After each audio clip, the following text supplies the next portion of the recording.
the root of all this suffering comes from emotional repression. So the reason why I have to believe certain thoughts or ideas or what happened to us to stay in this program, and it might feel like a suffering to believe I'm not good enough, or I'm unlovable, or I'm a failure. But we're finding there's a utility or there's a benefits in believing those things, because as long as I'm believing I'm a failure, I don't have to feel something that's even deeper, which is our emotions. It's not even stories anymore. It's more just who we really are.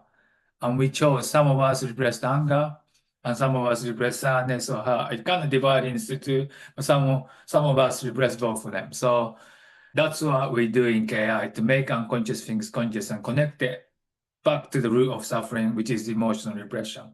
Basically, there's a huge fear that runs the whole show, which is the fear of feeling emotions when we were growing up. And it's very, very hard to access that. I don't know any other modality that gets to emotion like we do, because we really have to keep the mind out when we actually go into the body. Because the mind itself is the conditioning. Mind itself is the repression that wants to keep you safe from what you don't want to feel, you see. So I'm up against myself in some way. Toshi is up against himself. The guy who sits down to the inquiry, he is the safety program. And it is a real innocence to it. I didn't know anything else. It was just a coping mechanism. I had to build it so I don't have to feel something. So it's not your enemy or anything like that. But we just have to be conscious of that, because that's the root of suffering and it's making us suffer.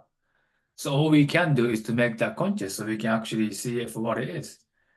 Not to feel good or not good or whatever it is. Because life sometimes don't feel good. But if you constantly have to chase good feeling or whatever, then we need to check that. And we have tools like that.